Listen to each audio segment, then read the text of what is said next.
Hi everyone. In this video we'll discuss violence in video games. When it comes to video game violence, it seems that society gets amnesia whenever crime is attributed to violence in popular games, even though it's been proven time after time that these games don't change human behavior. This video is directed toward those who still believe that games will make you go on a savage rampage across town.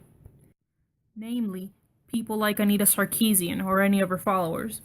In case you don't know her, she's a media critic who created Feminist Frequency, a web series dedicated to explaining the negative representations of women in media, mostly video games. She's had receptions all over the country and in the United Nations, where she gives speeches about her research on the over-sexualization of women in video games. She's basically the type of person who believes that video games are dangerous because they promote violence towards women in real life. There's lots of studies done to disprove the argument that violent video games make people aggressive. An article written by Scott Cunningham, professor of economics at Baylor University, has such claims. In his article, he searched for the top 30 best-selling games of the year 2015 and their release dates. Then, he looked at the violent content in each game and matched it with the information in the Entertainment Software Rating Board, or ESRB for short, the nonprofit foundation that gives video games their ratings. And lastly, he viewed the monthly crime reports across the nation to see if the popular video games' release dates coincided with an increase in national crime in any way. It did not. There was no correlation between video game sales and increased levels of crime. In fact, during times of these sales, there was a modest reduction in crime. This study concluded that the apparent increase in crimes linked to games may come not from the amount of games sold, but how many hours the individual plays. When a new game is released, people play an average of 3.5 hours the day they buy the game, and playtime slows gradually over the next 3 weeks.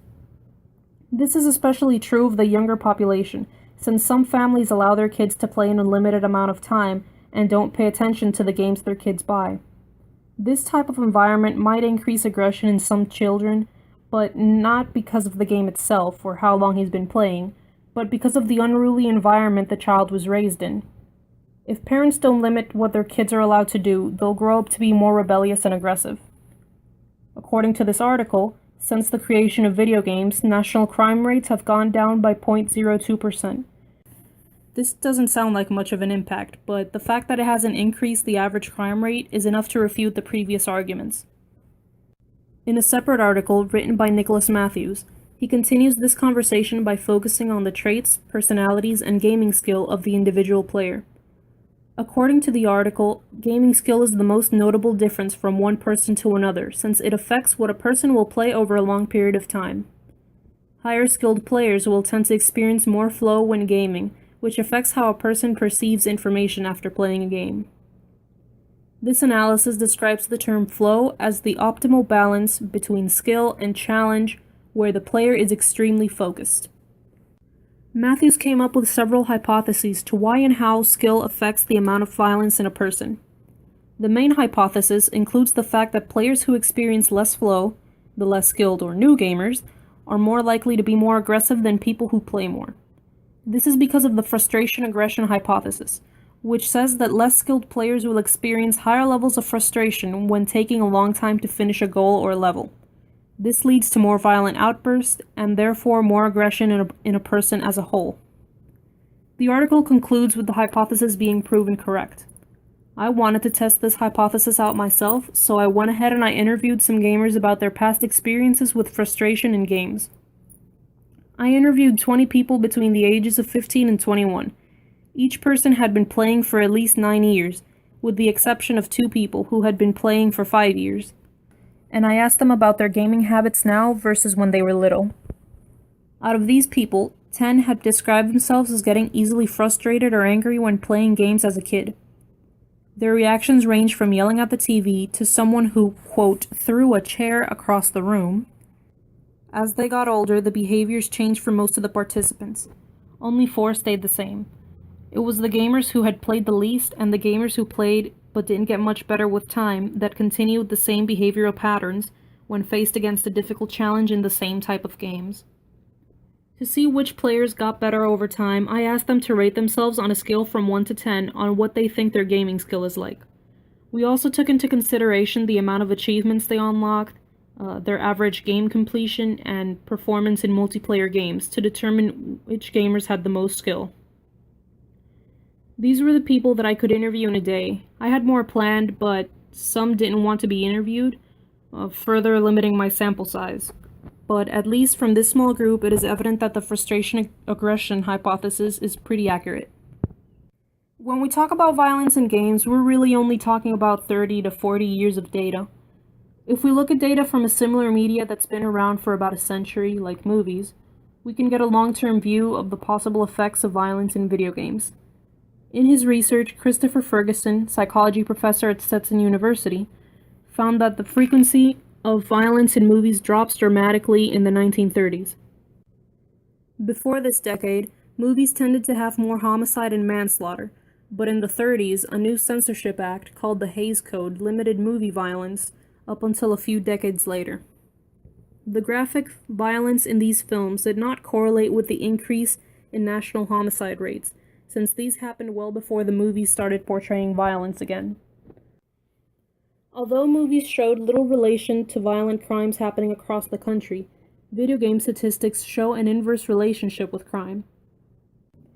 From this graph, we see that as games become increasingly violent and realistic, societal youth violence decreases at a similar pace.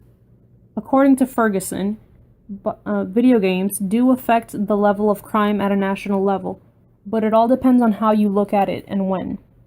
When looking at data from a small period of time, like the graph from 1996 to 2011, the effects of games can clearly be seen, but over long periods of time, like in the previous graph of 1920 to 2005, the effects of similar media doesn't follow a clear pattern. As it seems, over long periods of time we can't find consistent data with this type of research. This could be why so many people, like Anita Sarkeesian, still believe that games pose a threat to public safety, because the results of these studies depend entirely on what time periods we're looking at. According to SocietyForScience.org, video games also have positive effects on mental health.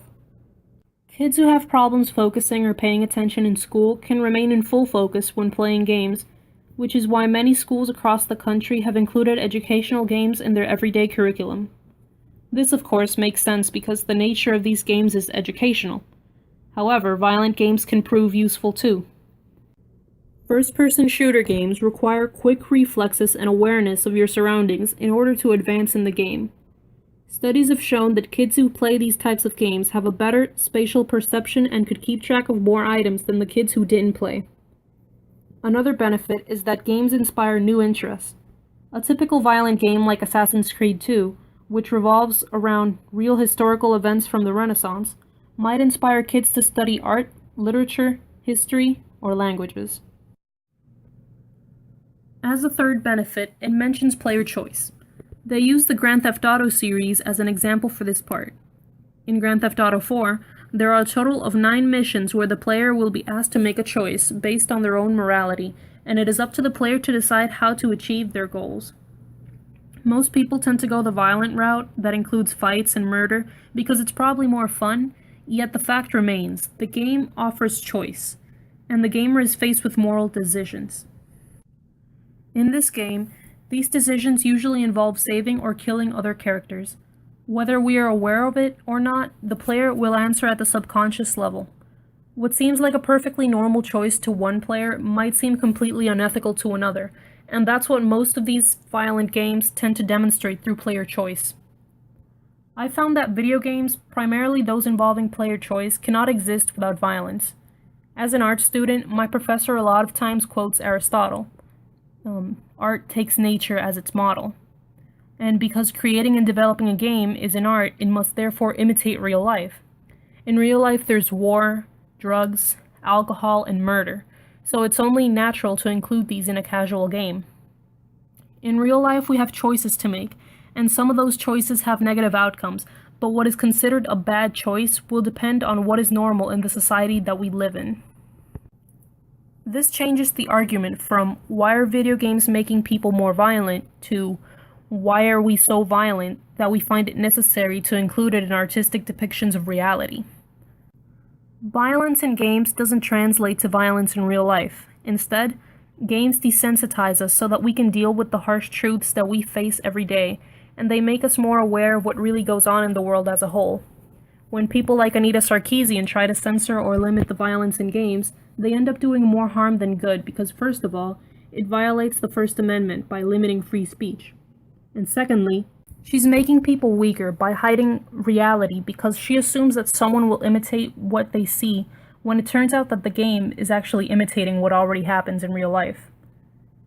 I would love to see what types of conversations her followers are having, but as always, comments have been disabled for all of her videos. You don't have to agree with anything I've said so far, and I encourage you to research on your own if you're still not convinced. I'll provide the links to the articles in the description just in case anyone feels like reading them, and feel free to leave a comment and keep the conversation going. Thanks for watching!